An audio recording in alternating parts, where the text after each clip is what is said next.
ভিডিওতে খবর দেখলাম, মানে রেলওয়েতে একজন যে বয়স্ক মানুষকে তাকে উত্ত্যক্ত করা হয়েছে এবং তিনি নাকি মাংস নিয়ে যাচ্ছেন। আরে মাংস যদি কারো প্যাকেটে থাকে অসুবিধা কোথায়? তিনি বলছেন এটা মহিষের মাংস, সেখানে মহিষ ব্যান নয়, কিন্তু তাকে ওইভাবে পিটলো, টেনে হিচড়ে গিয়ে বলছে ইসকো ট্রেন সে গিরা দো, ইসকো কাট ডালো, ইসকো মার ডালো। তো কিছু সহৃদয় মানুষ সেখানে অনুনয় বিনয় করে, মানে তাদের সামনে তো লোক দাঁড়াতে পারবে না, কিন্তু ওই ছেলেগুলিকে যখন পুলিশ গ্রেপ্তার করছে তখন পিঠে হাত দিয়ে নিয়ে যাচ্ছে, না তাদের কোমরে দড়ি, না তাদের হ্যান্ডকাপ দেওয়া হয়েছে, মনে হচ্ছে জামাই খাতির করে নিয়ে যাচ্ছে। এদের কি হবে?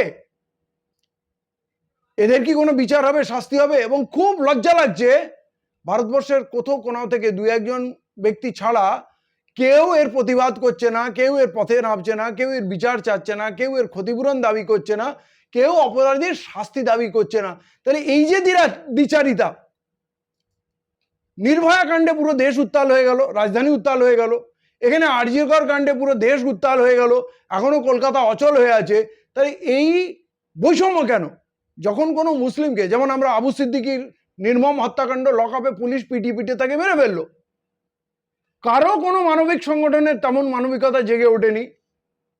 আনিস খানকে বাড়ির মধ্যে ঢুকে পুলিশ মারলো, দুবার পোস্টমর্টম হলো, আবু সিদ্দিকেরও দুবার পোস্টমর্টম হলো, আনিস খানেরও দুবার পোস্টমর্টম হলো, কিন্তু এখানকার সিবিআই, ইডি, সিআইডি, পশ্চিমবঙ্গ সরকার, কেন্দ্রীয় সরকার কেউ কোনো দিশা দেখাতে পারে না।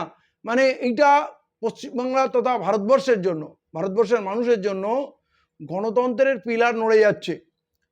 ধারাবাহিকভাবে যদি লাগাতার একটি বিশেষ কমিউনিটি যদি এটা মনে করে যে আমরা এখানে বিচার পাবো না, আমরা পুলিশের কাছে পাবো না, আমরা মানুষের কাছে পাবো না, আমরা আদালতে পাবো না, আমরা সুপ্রিম কোর্টে গিয়ে পাবো না, এটা কিন্তু ভারতের গণতন্ত্রের জন্য আগামী দিনটা খুব ভয়ঙ্কর আসছে, ভবিষ্যৎ খুব খারাপ।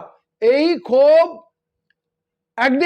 ক্ষোভ একদিন বিস্ফোরক আকার ধারণ করতে পারে।